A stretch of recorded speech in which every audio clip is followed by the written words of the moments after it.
Bonjour à tous les amis, j'espère que ça va pour vous. On commence en France avec le Progrès et les Lyonnais en quête d'un exploit à Old Trafford. Après un match nul de partout au Groupama Stadium, l'OL va tenter de se qualifier pour les demi-finales de Ligue Europa. Un duel qui promet, Paulo Fonseca s'attend à la meilleure version de Manchester United ce soir. Dans un long entretien accordé à l'équipe, le Portugais est revenu sur sa saison et sa sanction. Il estime toujours qu'elle est injuste et cet éloignement des terrains est toujours difficile à vivre. Mais au final, cette suspension a encore plus uni le vestiaire. Il ne manque qu'une confirmation ce soir. Du côté des adversaires, une grande décision a été prise. Ruben Amorim a fait le choix de titulariser André Onana, comme le relaye le Manchester Evening News. Il a certes été coupable au match aller, notamment sur le but de Cherki en fin de partie, mais qu'importe, Amorim assume sa décision et il le sent prêt. Harry Maguire devrait aussi débuter. Interrogé sur la saison de Manchester, le défenseur a été cash. Même en cas de qualification, voire de victoire en Ligue Europa, rien ne changera et cette saison sera toujours considérée comme un flop.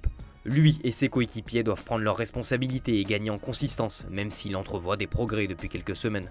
Un éventuel retour de Marcus Rashford pourrait aussi être salvateur. Le Manchester Evening News explique dans ses pages d'intérieur que l'attaquant anglais n'a jamais été aussi heureux depuis longtemps. Et une source proche du joueur affirme que ce transfert lui a fait le plus grand bien. Aucune décision n'a encore été prise par le joueur et son entourage, bien conscient que de gros clubs pourraient revenir à la charge sur lui après son match face au PSG. Unai Emery aime le joueur, mais il a déclaré qu'il était difficile de planifier son arrivée définitivement. Il faudra débourser environ 40 millions d'euros pour l'attirer. Ce soir, c'est Tottenham et Postecoglou qui jouent gros face à Francfort. L'entraîneur des Spurs ne se dit pas écrasé par la pression malgré l'enjeu, lui qui joue sa tête ce soir. Allez, trêve de suspense, on file en Espagne pour débriefer le gros morceau d'hier. Le Real avait lancé son opération remontada après la défaite 3-0 à l'aller à Arsenal. Eh bien, mission échouée, cette remontada n'était qu'un rêve comme le placarde As sur sa une. Avec cette défaite 2-1, le journal reconnaît qu'il n'y a pas eu match entre les deux équipes. Pourtant, le penalty loupé de Saka semblait être le déclencheur d'une soirée légendaire. Mais rien du tout. Le problème, comme l'explique Marca, c'est que pour avoir des miracles, il faut jouer au foot, ce que n'a pas fait le Real. À l'image de la saison, la Maison Blanche a payé son manque de football. Les supporters ont été en rendez-vous, ont poussé, mais le Real a été dépassé. La presse ibérique a désigné les coupables de ce fiasco. En premier, As pointe du doigt les stars du Real. Vinicius, Rodrigo, Rudiger n'ont jamais dégagé une aura de champion. Les 4 fantastiques évidemment, Mbappé, Vinicius, Bellingham et Rodrigo ont été l'ombre d'eux-mêmes pour le quotidien.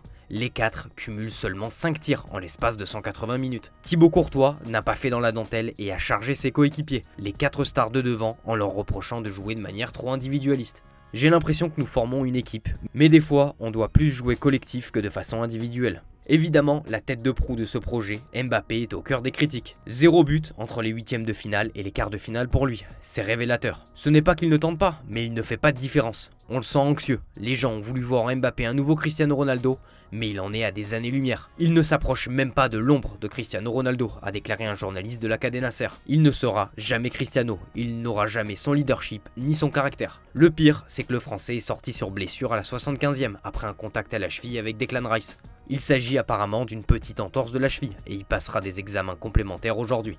On s'attend au pire côté Madrid avec une absence possible pour la finale de Coupe du Roi face au Barça. Dans l'ensemble de la presse ce matin, le constat est le même. Cette équipe est à la fin d'un cycle. Elle a fait rêver mais ne semble plus capable de faire des exploits. 6 défaites en 14 matchs de C1. Le Real a donné sa couronne à plus fort. Sport évoque l'autre coupable, Carlo Ancelotti et son avenir. Remis en cause ces derniers mois, le mystère n'a pas réussi à trouver de formule gagnante depuis l'arrivée de Mbappé. Pourtant, cette équipe paraissait invincible. Cet échec devrait avoir de lourdes conséquences. On a vu l'Italien très marqué après la rencontre. Malgré sa dernière année de contrat, la presse s'accorde à dire que le sort d'Ancelotti est scellé. Il devrait s'en aller en fin de saison, hors miracle, avec une victoire en Liga et en Coupe du Roi. Il y aura du changement sur le banc madrilène cet été. Interrogé sur ce sujet, Ancelotti est resté flou. Mon avenir? Je ne sais pas, je ne veux pas savoir.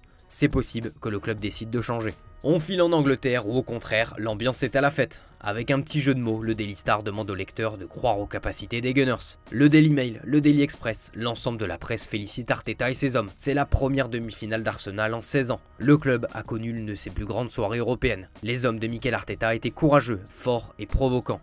La défense d'Arsenal a été à la hauteur de sa réputation, muselant le quatuor du Real. Les merengues ont cadré leur premier tir à l'heure de jeu et hormis l'erreur de Saliba sur l'égalisation, Arsenal n'a rien concédé. Declan Rice a volé au milieu de terrain, dominant son coéquipier anglais Jude Bellingham, ce qui a illustré la différence de qualité entre les deux équipes pour le Mirror. S'ils répètent ce genre de démonstration contre le Paris Saint-Germain en demi-finale le mois prochain, ils peuvent aller jusqu'au bout, selon le Daily Mail qui qualifie les joueurs de héros.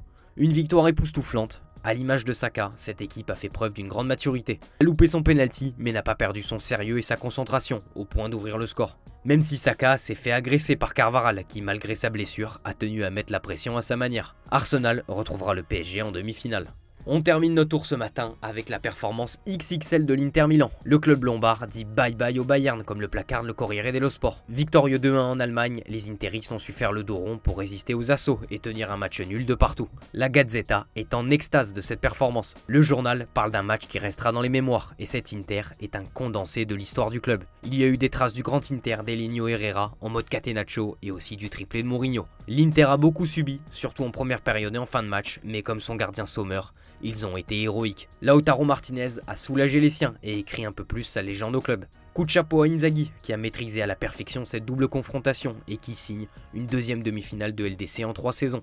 En Espagne, Sport félicite cet Inter très courageux et craint le pire pour le Barça. Du côté de l'Allemagne, la déception est grande. En conférence de presse, Kompany a justifié cette défaite en partie à cause du calendrier infernal, causant une cascade de blessures. Kicker, de son côté, demande du changement dans cette équipe. C'est tout pour aujourd'hui les amis, merci de votre fidélité et on se dit à tout à l'heure pour le JT Foot Mercato. Ciao ciao.